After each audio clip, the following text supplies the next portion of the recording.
Esaú e Jacó. Advertência. Quando o conselheiro Aires faleceu, acharam-se-lhe na secretária 7 cadernos manuscritos, rijamente encapados em papelão. Cada um dos primeiros 6 tinha o seu número de ordem por algarismos romanos, 1, 2, 3, 4, 5 e 6, escritos a tinta encarnada. O 7º trazia este título: Último. A razão desta designação não se compreendeu então nem depois. Sim, era o último dos 7 cadernos, com a particularidade de ser o mais grosso, mas não fazia parte do memorial, diário de lembranças que o conselheiro escrevia desde muitos anos e era matéria dos 6. Não trazia a mesma ordem de datas, com a indicação da hora e do minuto como usava neles. Era uma narrativa. E posto que figure aqui o próprio Aires, com o seu nome e título de conselho e, por alusão, algumas aventuras, nem assim deixava de ser a narrativa estranha à matéria dos 6 cadernos. O último, por quê? A hipótese de que o desejo do finado fosse imprimir este caderno em seguida aos outros não é natural, salvo se queria obrigar a leitura dos 6, em que tratava de si, antes que lhe conhecesse esta outra história, escrita com um pensamento interior e único, através das páginas diversas. Nesse caso, era a vaidade do homem que falava, mas a vaidade não fazia parte dos seus defeitos. Quando fizesse, valia a pena satisfazê-la? Ele não representou papel eminente neste mundo, percorreu a carreira diplomática e aposentou-se. Dos lazeres do ofício escreveu o memorial, que, aparado das páginas mortas ou escuras, apenas daria, e talvez dê, para matar o tempo da barca de Petrópolis. Tal foi a razão de se publicar somente a narrativa. Quanto ao título, foram lembrados vários em que o assunto se pudesse resumir. Ab ovo, por exemplo, apesar do latim. Venceu, porém, a ideia de lhe dar estes 2 nomes que o próprio Aires citou uma vez: Esaú e Jacó. Citação. Dico que quando l'anima malnata... Fim da citação. Dante. Capítulo 1. Era a primeira vez que as duas iam ao Morro do Castelo. Começaram de subir pelo lado da Rua do Carmo. Muita gente há no Rio de Janeiro que nunca lá foi, muita haverá morrido, muita mais nascerá e morrerá sem lá pôr os pés. Nem todos podem dizer que conhecem uma cidade inteira. Um velho inglês, que aliás andara terras e terras, confiava-me há muitos anos em Londres, que de Londres só conhecia bem o seu clube, e era o que lhe bastava da metrópole e do mundo. Natividade e Perpétua conheciam outras partes além de Botafogo, mas o Morro do Castelo, por mais que ouvissem falar dele e da cabocla que lá reinava em 1871, era-lhes tão estranho e remoto como o clube. O íngreme, o desigual, o mal calçado da ladeira mortificavam os pés às 2 pobres donas. Não obstante, continuavam a subir, como se fosse penitência, devagarinho, cara no chão, véu para baixo. A manhã trazia certo movimento. Mulheres, homens, crianças que desciam ou subiam, lavadeiras e soldados, algum empregado, algum lojista, algum padre, todos olhavam espantados para elas, que aliás vestiam com grande simplicidade. Mas há um donaire que não se perde, e não era vulgar naquelas alturas. A mesma lentidão do andar, comparada à rapidez das outras pessoas, faziam desconfiar que era a primeira vez que ali iam. Uma crioula perguntou a um sargento: "Você quer ver que elas vão à cabocla?" E ambos pararam à distância, tomados daquele invencível desejo de conhecer a vida alheia, que é muitas vezes toda a necessidade humana. Com efeito, as 2 senhoras buscavam disfarçadamente o número da casa da cabocla, até que deram com ele. A casa era como as outras, trepada no morro. Subia-se por uma escadinha estreita, sombria, adequada à aventura. Quiseram entrar depressa, mas esbarraram com 2 sujeitos que vinham saindo, e coseram-se ao portal. Um deles perguntou-lhes familiarmente se iam consultar a adivinha. "Perdem o seu tempo", concluiu furioso, "e hão de ouvir muito disparate." "É mentira dele", emendou o outro rindo. "A cabocla sabe muito bem onde tem o nariz." Hesitaram um pouco, mas logo depois advertiram que as palavras do primeiro eram sinal certo da vidência e da franqueza da adivinha.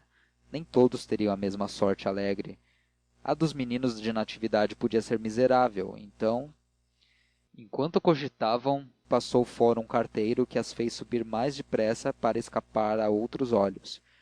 Tinham fé, mas tinham também vexame da opinião, como um devoto que se benzesse às escondidas. Velho caboclo, pai da adivinha, conduziu as senhoras à sala. Esta era simples, as paredes nuas, nada que lembrasse mistério ou incutisse pavor, nenhum petrecho simbólico, nenhum bicho empalhado, esqueleto ou desenho de aleijões. Quando muito um registro da Conceição colado à parede podia lembrar um mistério, apesar de encardido e ruído. Mas não metia medo. Sobre uma cadeira, uma viola. Minha filha já vem, disse o velho. As senhoras, como se chamam? Natividade deu o nome de batismo somente, Maria, com um véu mais espesso que o que trazia no rosto, e recebeu um cartão, porque a consulta era só de uma, com o número 1012. Não há que pasmar do algarismo. A freguesia era numerosa e vinha de muitos meses. Também não há que dizer do costume, que é velho e velhíssimo. Relê Ésquilo, meu amigo. Relê as Eumênides. Lá verás a Pítia chamando os que iam à consulta. Se há aqui helenos, venham, aproximem-se, segundo o uso, na ordem marcada pela sorte. A sorte outrora, a numeração agora, tudo é que a verdade se ajuste à prioridade, e ninguém perca a sua vez de audiência. Natividade guardou o bilhete e ambas foram à janela. A falar verdade, temiam o seu tanto.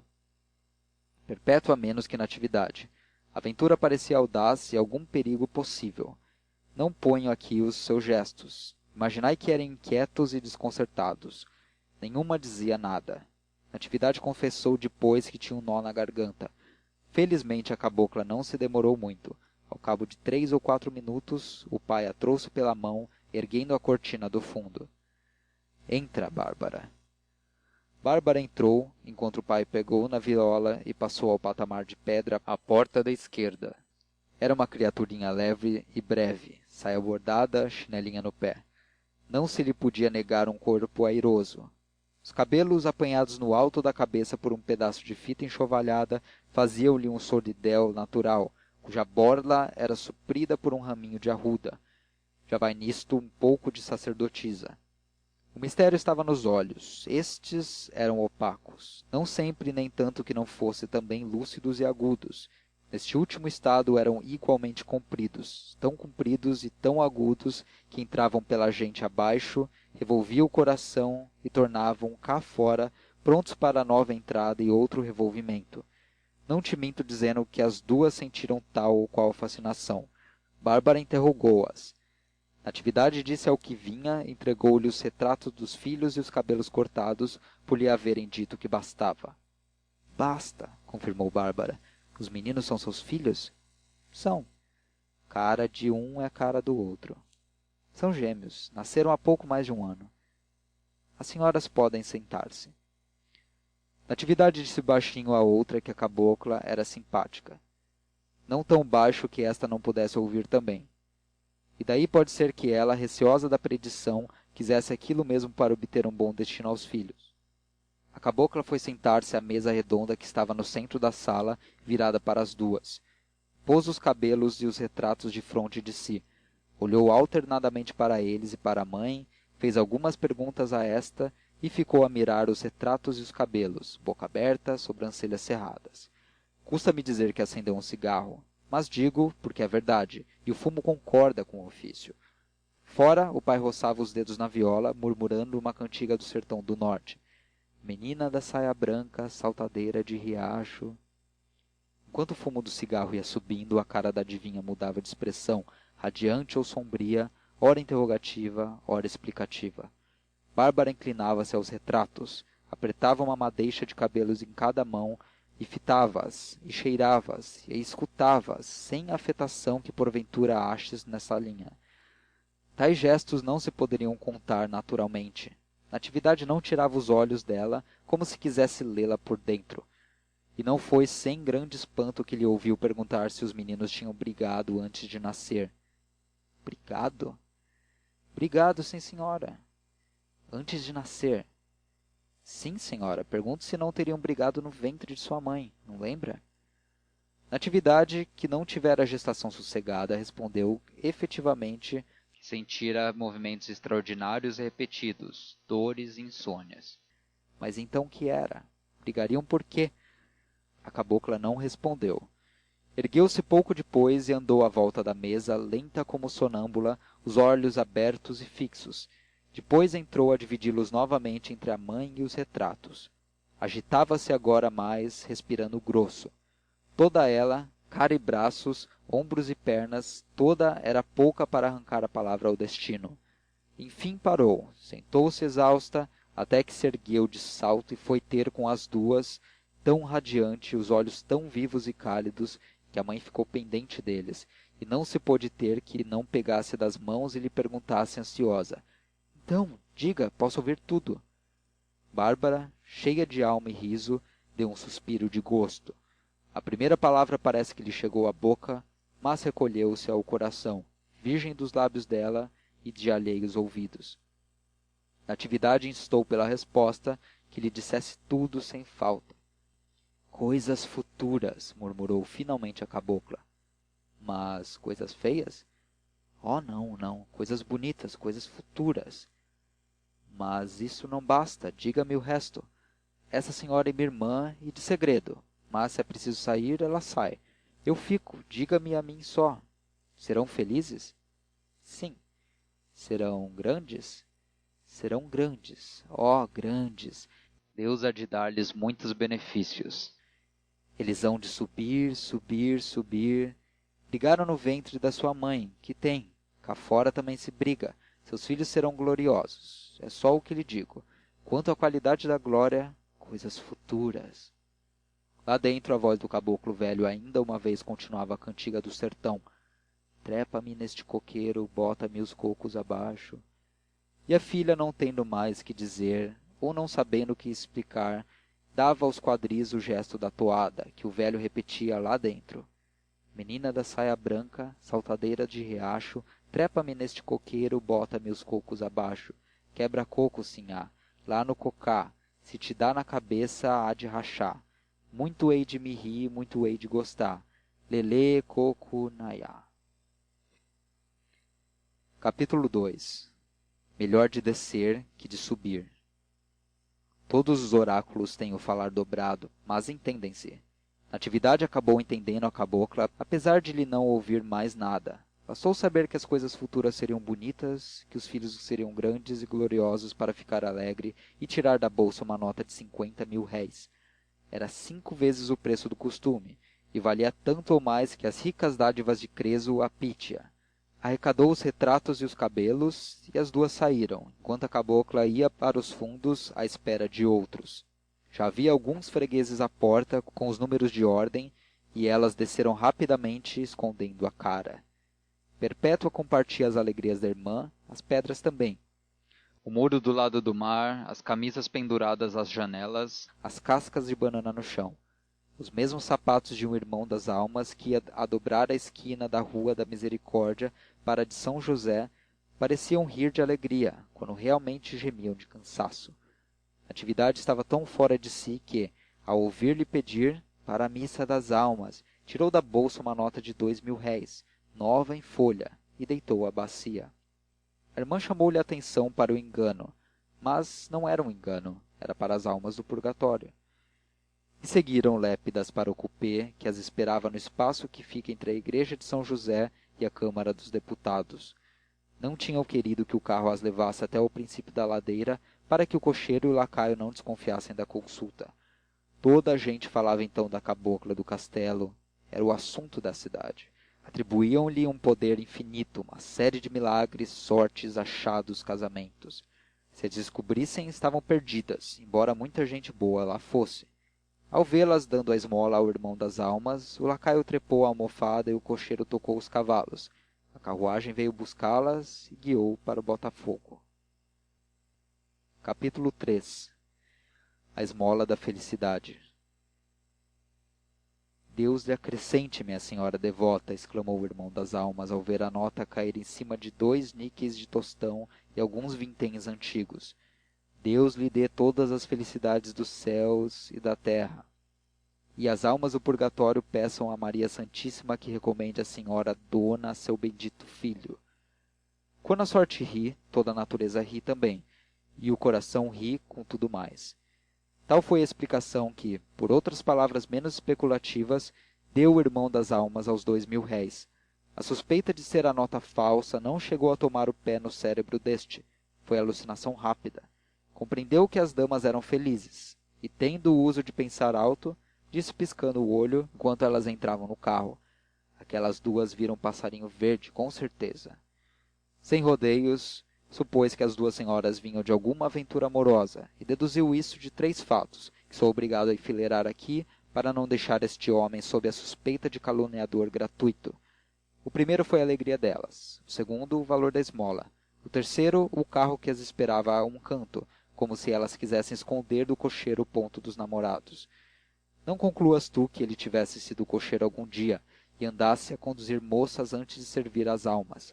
Também não creias que fosse outrora rico e adúltero, aberto de mãos quando vinha de dizer adeus às suas amigas. Nem este excesso de honra, nem esta indignidade. Era um pobre diabo sem mais ofício que a devoção. Demais não teria tido tempo, contava apenas 27 anos. Cumprimentou as senhoras quando o carro passou. Depois ficou a olhar para a nota tão fresca, tão valiosa, nota que as almas nunca viram sair das mãos dele. Foi subindo a rua de São José.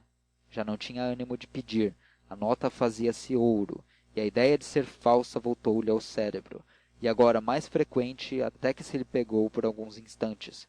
Se fosse falsa... Para a missa das almas, gemeu à porta de uma quitanda e deram-lhe um vintém sujo e triste, ao pé da nota tão novinha que parecia sair do prelo. Seguia-se um corredor de sobrado. Entrou, subiu, pediu, deram-lhe 2 vinténs, o dobro da outra moeda no valor e no azinhavre. E a nota sempre limpa, uns 2.000 réis que pareciam 20. Não, não era falsa. No corredor pegou ela, mirou-a bem. Era verdadeira. De repente, ouviu abrir a cancela em cima e uns passos rápidos. Ele, mais rápido, amarrotou a nota e meteu-a na algibeira das calças. Ficaram só os vinténs azinhavrados e tristes, o óbolo da viúva. Saiu, foi à primeira oficina, à primeira loja, ao primeiro corredor, pedindo longa e lastimosamente: para a missa das almas. Na igreja, ao tirar o opa, depois de entregar a bacia ao sacristão, ouviu uma voz débil como de almas remotas que lhe perguntavam se os 2.000 réis...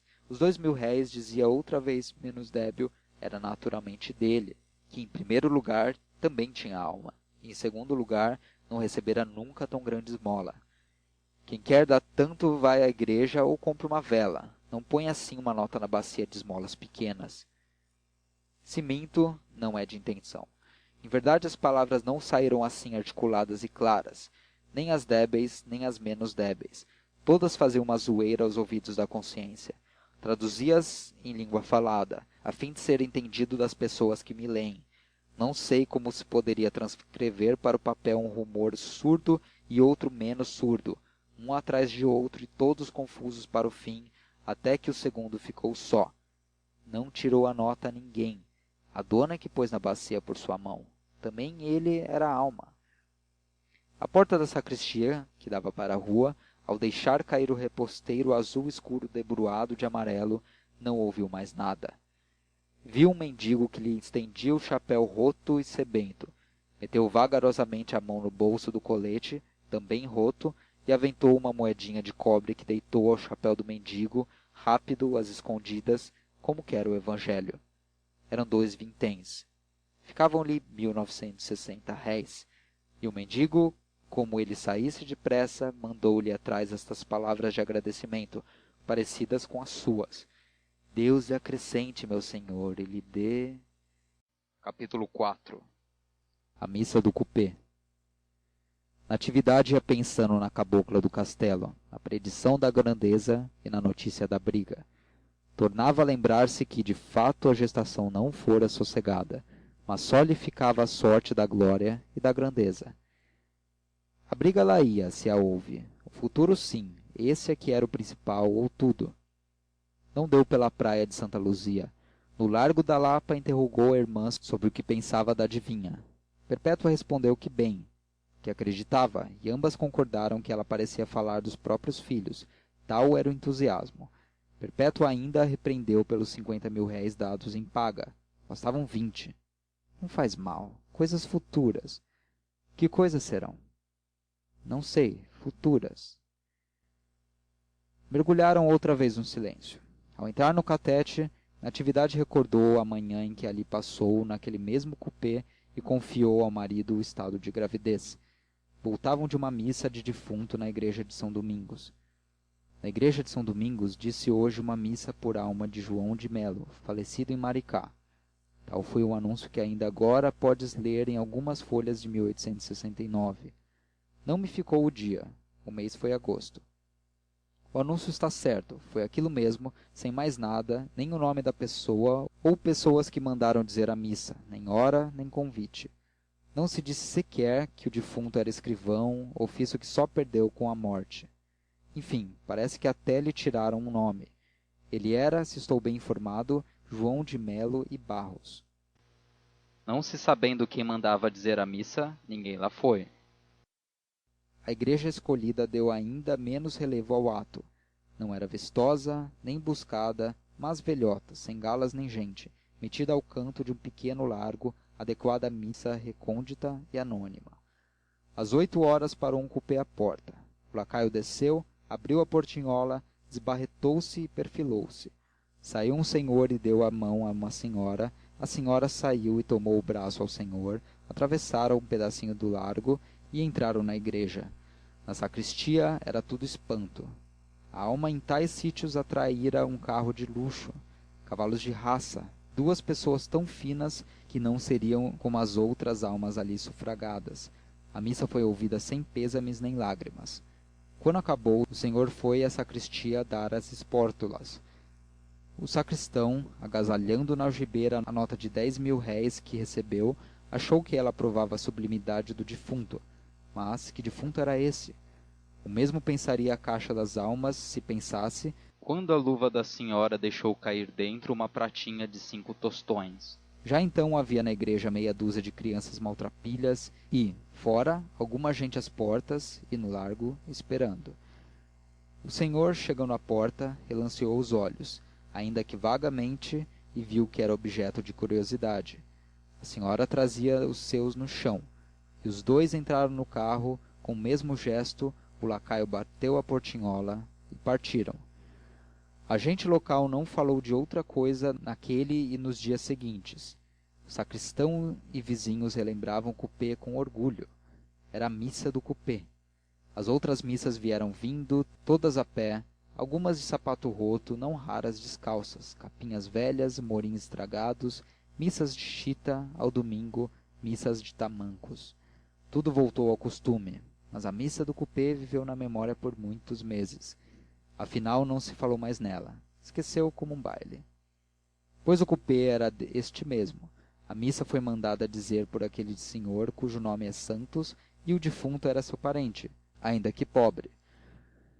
Também ele foi pobre. Também ele nasceu em Maricá. Vindo para o Rio de Janeiro por ocasião da febre das ações, 1855, dizem que revelou grandes qualidades para ganhar dinheiro depressa. Ganhou logo muito e fê-lo perder a outros. Casou em 1859 com esta Natividade, que ia então nos 20 anos e não tinha dinheiro, mas era bela e amava apaixonadamente.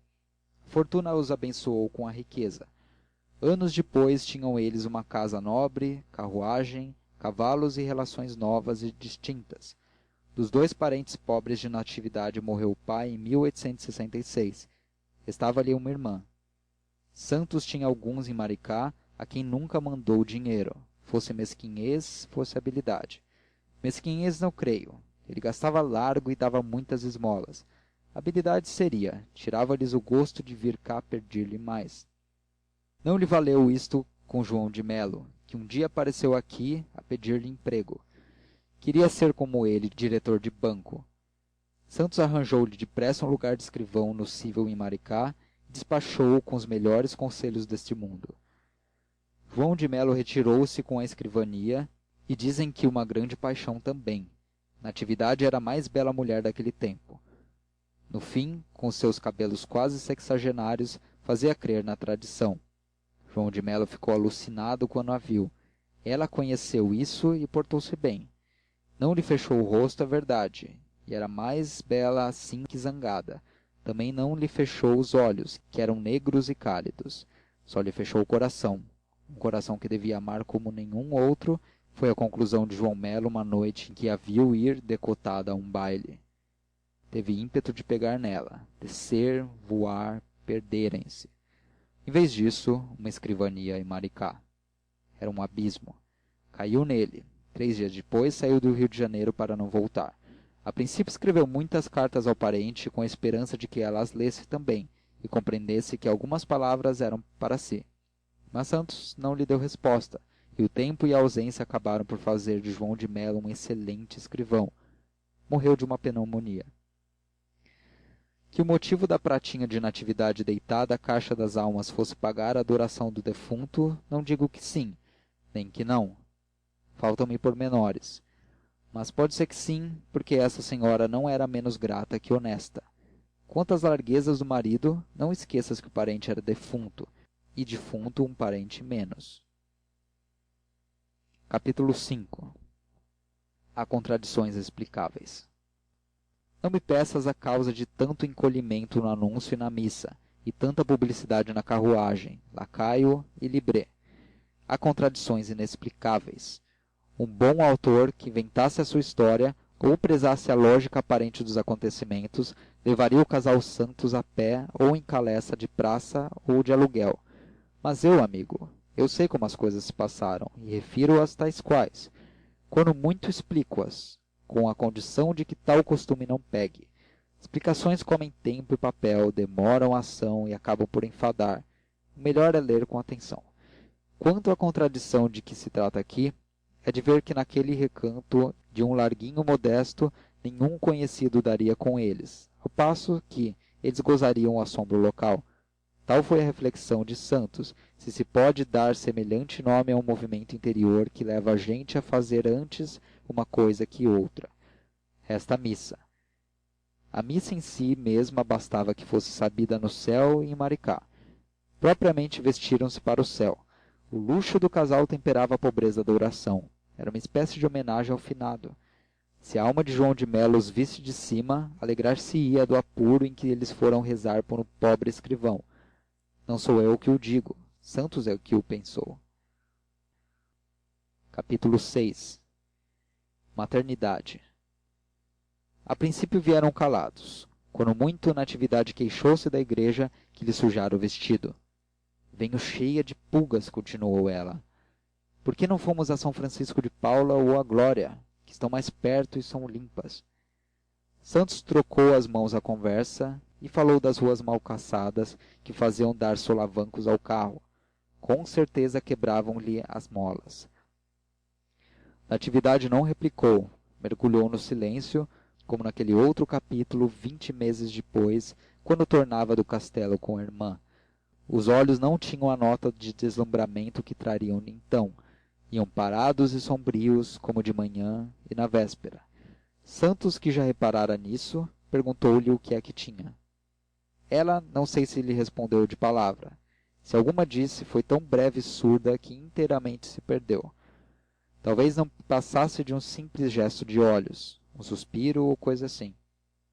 Fosse o que fosse, quando o coupé chegou ao meio do catete, os dois levavam as mãos presas, e a expressão do rosto era de abençoados. Não davam sequer pela gente das ruas, não davam talvez por si mesmos. Leitor, não é muito que percebas a causa daquela expressão e desses dedos abotoados. Já lá ficou dita atrás, quando era melhor deixar que adivinhasses, mas provavelmente não adivinharias. Não que tenhas o entendimento curto ou escuro, mas porque o homem varia do homem, e tu talvez ficasses com igual expressão, simplesmente por saber que ias dançar sábado. Santos não dançava, preferia o voltarete, como distração. A causa era virtuosa, como sabes. Natividade estava grávida, acabava de o dizer ao marido. Aos 30 anos não era cedo nem tarde, era imprevisto. Santos sentiu mais que ela o prazer da vida nova. Eis aí vinha a realidade do sonho de 10 anos, uma criatura tirada da coxa de Abraão, como diziam aqueles bons judeus que a gente queimou mais tarde, e agora empresta generosamente seu dinheiro às companhias e às nações. Levam juro por ele, mas os hebraísmos são dados de graça. Aquele é desses. Santos, que só conhecia a parte do empréstimo, sentia inconscientemente a do hebraísmo, e deleitava-se com ele. A emoção atava-lhe a língua. Os olhos que estendia à esposa e a cobriam eram de patriarca. O sorriso parecia chover luz sobre a pessoa amada, abençoada e formosa entre as formosas. Natividade não foi logo assim. A pouco e pouco é que veio sendo vencida e tinha já a expressão da maternidade. Nos primeiros dias, os sintomas desconcertaram a nossa amiga. É duro dizê-lo, mas é verdade. Lá se iam bailes e festas, lá ia a liberdade e a folga. Natividade andava já na alta roda do tempo. Acabou de entrar por ela. Como tal arte que parecia haver ali nascido. Carteava-se com grandes damas, era familiar de muitas. Tuteava algumas. Nem tinha só esta casa de Botafogo, mas também outra em Petrópolis. Nem só carro, mas também camarote no Teatro Lírico, não contando os bailes do Cassino Fluminense, os das amigas e os seus. Todo o repertório, em suma, da vida elegante. Era nomeada nas gazetas, pertencia àquela dúzia de nomes planetários que figuram no meio da plebe de estrelas. O marido era capitalista e diretor de um banco. No meio disso, a que vinham agora uma criança deformá-la por meses, obrigá-la a recolher-se, pedir-lhe às noites, adoecer dos dentes e o resto. Tal foi a primeira sensação da mãe, e um primeiro ímpeto foi esmagar o gérmen. Criou raiva ao marido. A segunda sensação foi melhor. A maternidade, chegando ao meio-dia, era como uma aurora nova e fresca. Natividade viu a figura do filho ou filha brincando na relva da chácara ou no regaço da aia, com 3 anos de idade, e este quadro daria aos 34 anos, que teria então um aspecto de 20 e poucos. Foi o que a reconciliou com o marido. Não exagero, também não quero mal a esta senhora. Algumas teriam medo, a maior parte, amor. A conclusão é que, por uma ou por outra porta, amor ou vaidade, o que o embrião quer é entrar na vida. César ou João Fernandes, tudo a viver, assegurar a dinastia e sair do mundo o mais tarde que puder. O casal ia calado. Ao desembarcar na praia de Botafogo, a enseada trouxe o gosto de costume. A casa descobria-se à distância magnífica. Santos deleitou-se de a ver, mirou-se nela, cresceu com ela, subiu por ela. A estatueta do Narciso, no meio do jardim, sorriu à entrada deles. A areia fez-se relva. 2 andorinhas cruzaram por cima do repuxo, figurando no ar a alegria de ambos. A mesma cerimônia a descida. Santos ainda parou alguns instantes para ver o cupê dar a volta, sair e tornar à cocheira. Depois seguiu a mulher, que entrava no saguão. Capítulo 7. Gestação. Em cima, esperava por eles Perpétua, aquela irmã de Natividade, que a acompanhou ao castelo e lá ficou no carro, onde as deixei para narrar os antecedentes dos meninos. Então, houve muita gente? Não, ninguém. Pulgas. Perpétua também não entendera a escolha da igreja. Quanto à concorrência, sempre lhe pareceu que seria pouca ou nenhuma. Mas o cunhado vinha entrando e ela calou o resto. Era pessoa circunspecta, que não se perdia por um dito ou gesto descuidado. Entretanto, foi-lhe impossível calar o espanto quando viu o cunhado entrar e dar à mulher um abraço longo e terno, abrochado por um beijo. Que é isso? Exclamou espantada.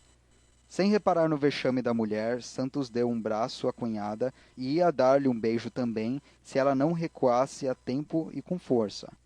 Mas que é isso? Você tirou a sorte grande de Espanha?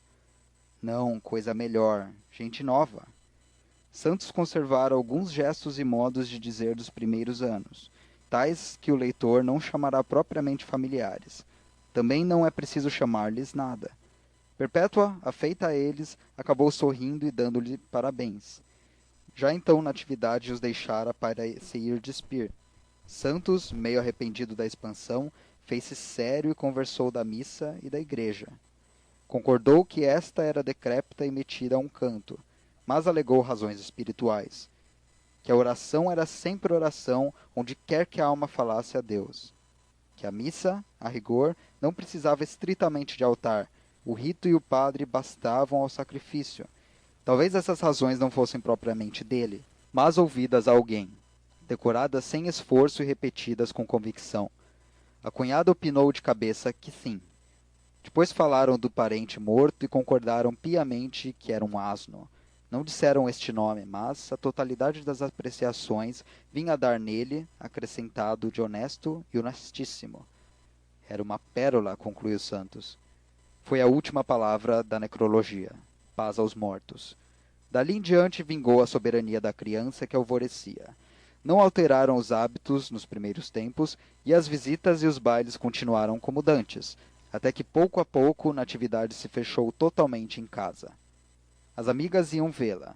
Os amigos iam visitá-los ou jogar cartas com o marido. Natividade queria um filho, Santos uma filha, e cada um pleiteava sua escolha com tão boas razões que acabavam trocando de parecer. Então ela ficava com a filha e vestia-lhe as melhores rendas e cambraias, enquanto ele enfiava uma beca no jovem advogado, dava-lhe um lugar no parlamento, outro no ministério. Também lhe ensinava a enriquecer depressa, e ajudá-lo-ia começando por uma caderneta na Caixa Econômica, desde o dia em que nascesse até os 21 anos. Alguma vez, às noites, se estavam sós, Santos pegava de um lápis e desenhava a figura do filho com bigodes, ou então riscava uma menina vaporosa. Deixa, Agostinho, disse-lhe a mulher uma noite, você sempre há de ser criança. E pouco depois deu por si a desenhar de palavra a figura do filho ou filha, e ambos escolhiam a cor dos olhos, os cabelos, a tez, a estatura. Vês que também ela era criança. A maternidade tem dessas incoerências, a felicidade também, e por fim a esperança, que é a meninice do mundo. A perfeição seria nascer um casal. Assim os desejos do pai e da mãe ficariam satisfeitos. Santos pensou em fazer sobre isso uma consulta espírita. Começava a ser iniciado nessa religião e tinha a fé noviça e firme. Mas a mulher opôs-se. A consultar alguém, antes a cabocla do castelo, adivinha célebre do tempo, que descobria as coisas perdidas e predizia as futuras. Entretanto recusava também, por desnecessário. A que vinha consultar sobre uma dúvida que dali a meses estaria esclarecida. Santos achou em relação à cabocla que seria imitar as crendices da gente reles, mas a cunhada acudiu que não, e citou um caso recente de pessoa distinta, um juiz municipal cuja nomeação foi anunciada pela cabocla. Talvez o ministro de Justiça goste da cabocla, explicou Santos. As duas riram da graça e assim se fechou uma vez o capítulo da adivinha, para se abrir mais tarde. Por agora é deixar que o feto se desenvolva, a criança se agite e se atire, como impaciente de nascer. Em verdade, a mãe padeceu muito durante a gestação e principalmente nas últimas semanas. Cuidava trazer um general que iniciava a campanha da vida, a não ser um casal que aprendia a desamar de véspera. Capítulo 8. Nem casal, nem general. No dia 7 de abril de 1870 veio à luz um par de varões tão iguais que antes pareciam a sombra um do outro, se não era simplesmente a impressão do olho que via dobrado. Tudo esperavam menos os dois gêmeos, e nem por ser o espanto grande foi menor o amor. Entende-se isto sem ser preciso insistir, assim como se entende que a mãe desse aos dois filhos aquele pão inteiro e dividido do poeta. Eu acrescento que o pai fazia a mesma coisa. Viveu os primeiros tempos a contemplar os meninos, compará-los, a medi-los, a pesá-los. Tinham o mesmo peso e cresciam por igual medida. A mudança ia se fazendo por um só teor. O rosto comprido, cabelos castanhos, dedos finos e tais que, cruzados os da mão direita com os da esquerda de outro, não se podia saber que eram de duas pessoas. Viriam a ter gênio diferente, mas por ora eram os mesmos estranhões. Começaram a sorrir no mesmo dia. O mesmo dia os viu batizar. Antes do parto tinham combinado em dar o nome do pai ou da mãe, segundo fosse o sexo da criança. Sendo um par de rapazes, e não havendo a forma masculina do nome materno, não quis o pai que figurasse só o dele, e meteram-se a catar outros. A mãe propunha franceses ou ingleses, conforme os romances que lia. Algumas novelas russas em moda sugeriam nomes eslavos. O pai aceitava uns e outros, mas consultava terceiros e não acertava com opinião definitiva. Geralmente os consultados traziam outro nome que não era aceito em casa. Também veio a antiga onomástica lusitana, mas sem melhor fortuna. Um dia, estando Perpétua à missa, rezou o credo, advertiu nas palavras: os santos apóstolos São Pedro e São Paulo, e mal pôde acabar a oração. Tinha descoberto os nomes, eram simples e gêmeos. Os pais concordaram com ela e a pendência acabou. A alegria de Perpétua foi quase tamanha como a do pai e da mãe, se não for maior. Maior não foi, nem tão profunda, mas foi grande, ainda que rápida. O achado dos nomes valia quase que pela feitura das crianças. Viúva, sem filhos, não se julgava incapaz de os ter, e era alguma coisa nomeá-los. Contava mais 5 ou 6 anos que a irmã. Casara com um tenente de artilharia que morreu capitão na Guerra do Paraguai. Era mais baixa que alta, e era gorda, ao contrário de Natividade que, sem ser magra, não tinha as mesmas carnes, e era alta e reta. Ambas vendiam saúde. Pedro e Paulo, disse Perpétua à irmã e ao cunhado. Quando rezei estes 2 nomes, senti uma coisa no coração. Você será madrinha de um, disse a irmã. Os pequenos, que se distinguiam por uma fita de cor, passaram a receber medalhas de ouro, Uma com imagem de São Pedro e outra de São Paulo. A confusão não cedeu logo, mas tarde, lento e pouco, ficando tal semelhança que os advertidos se enganavam muita vez ou sempre. A mãe é que não precisou de grandes sinais externos para saber que eram aqueles 2 pedaços de si mesma. As amas, apesar de os distinguirem entre si, não deixavam de querer mal uma à outra, pelo motivo da semelhança dos seus filhos de criação. Cada uma afirmava que o seu era mais bonito. Natividade concordava com ambas. Pedro seria médico, Paulo advogado. Tal foi a primeira escolha das profissões. Mas logo depois trocaram de carreira. Também pensaram em dar um deles à engenharia. A Marinha sorria à mãe, pela distinção particular da escola. Tinha só o inconveniente da primeira viagem remota, mas Natividade pensou em manter empenhos com o ministro. Santos falava em fazer um deles banqueiro, ou ambos. Assim passavam as horas vadias. Íntimos da casa entravam nos cálculos. Houve quem os fizesse ministros, desembargadores, bispos, cardeais. Não peço tanto, dizia o pai. Natividade não dizia nada ao pé de estranhos, apenas sorria, como se tratasse do folguedo de São João, um lançar de dados e ler no livro das sortes a quadra correspondente ao número. Não importava, lá dentro de si cobiçava algum brilhante destino aos filhos. Cria, deveras, esperava, rezava às noites, pedia ao céu que os fizesse grandes homens. Uma das amas, parece que a de Pedro, sabendo daquelas ânsias e conversas, perguntou à Natividade por que é que não ia consultar a cabocla do castelo. Afirmou que ela adivinhava tudo, o que era o que viria a ser. Conhecia o número da sorte grande, não dizia qual era nem comprava bilhete para não roubar os escolhidos de Nosso Senhor. Parece que era mandada de Deus. A outra ama confirmou as notícias e acrescentou novas. Conhecia pessoas que tinham perdido e achado joias e escravos. A polícia mesmo, quando não acabava de apanhar um criminoso, ia ao castelo falar à cabocla e descia sabendo. Por isso é que não a botava para fora, como os invejosos andavam a pedir. Muita gente não embarcava sem subir primeiro ao morro. A cabocla explicava sonhos e pensamentos, curava de quebranto. Ao jantar, Natividade repetiu ao marido a lembrança das amas. Santos encolheu os ombros.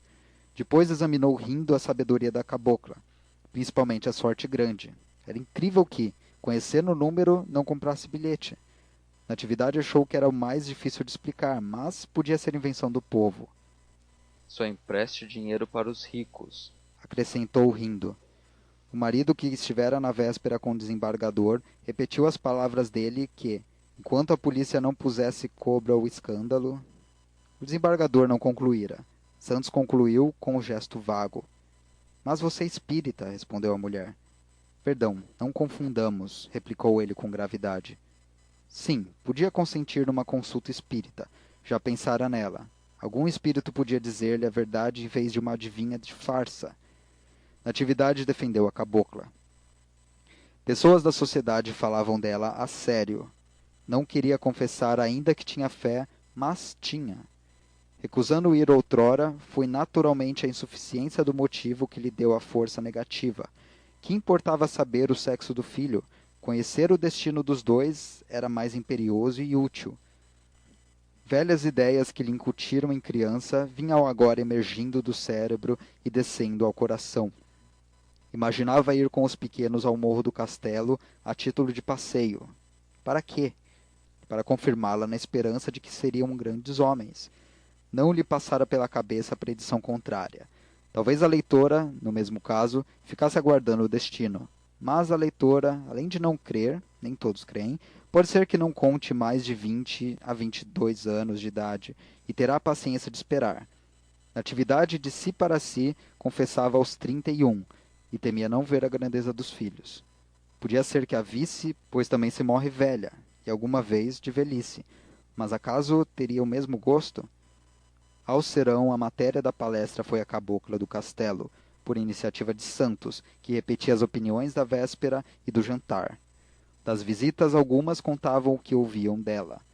Natividade não dormiu aquela noite sem obter do marido que a deixasse ir com a irmã à cabocla.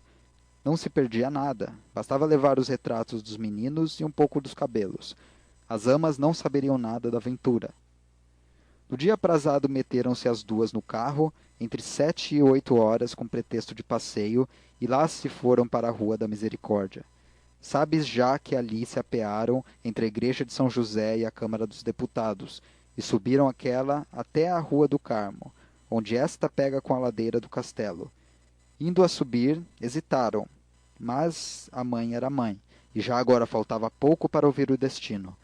Viste que subiram, que desceram, deram os 2.000 réis às almas, entraram no carro e voltaram para Botafogo. Capítulo 9. Vista de palácio. No catete, o cupê e uma Vitória cruzaram-se e pararam a um tempo. Um homem saltou da Vitória e caminhou para o cupê. Era o marido de Natividade, que ia agora para o escritório um pouco mais tarde que de costume, por haver esperado a volta da mulher. Ia pensando nela e nos negócios da praça, nos meninos e na Lei Rio Branco, então discutida na Câmara dos Deputados. O banco era credor da lavoura. Também pensava na cabocla do castelo e no que teria dito a mulher. Ao passar pelo Palácio Nova Friburgo, levantou os olhos para ele com o desejo do costume, uma cobiça de possuí-lo, sem prever altos destinos que o palácio viria a ter na República. Mas quem então previa nada? Quem prevê coisa nenhuma? Para Santos a questão era só possuí-lo, dar ali grandes festas únicas, celebradas nas gazetas, narradas na cidade entre amigos e inimigos, cheios de admiração, de rancor ou de inveja. Não pensava nas saudades que as matronas futuras contariam às suas netas, menos ainda nos livros de crônicas escritos e impressos neste outro século. Santos não tinha a imaginação da posteridade. Via o presente e suas maravilhas. Já lhe não bastava o que era. A casa de Botafogo, posto que bela, não era um palácio, e depois não estava tão exposta como aqui no Catete. Passagem obrigada de toda a gente, que olharia para as grandes janelas, as grandes portas, as grandes águias no alto, de asas abertas. Quem viesse pelo lado do mar veria as costas do palácio, os jardins e os lagos. Oh, gozo infinito! Santos imaginava os bronzes, mármores, luzes, flores, danças, carruagens, música, ceias. Tudo isso foi pensado depressa, porque a Vitória, embora não corresse, os cavalos tinham a ordem de moderar a andadura, todavia não atrasava as rodas para que os sonhos de Santos acabassem. Assim foi que, antes de chegar à Praça da Glória, a Vitória avistou o cupê da família e as duas carruagens pararam, a curta distância uma da outra, como ficou dito. Capítulo 10. O juramento. Também ficou dito que o marido saiu da Vitória e caminhou para o cupê, onde a mulher e a cunhada, adivinhando o que ele vinha ter com elas, sorriam de antemão. Não lhe digas nada, aconselhou Perpétua. A cabeça de Santos apareceu logo, com as suíças curtas, o cabelo rente, o bigode rapado. Era homem simpático. Quieto, não ficava mal. A agitação com que chegou, parou e falou, tirou-lhe a gravidade com que ia no carro, as mãos postas sobre o castão de ouro da bengala e a bengala entre os joelhos. Então... Esperamos que você tenha gostado desta prévia. Para continuar ouvindo este audiolivro no Google Play Livros, use o link na descrição do vídeo.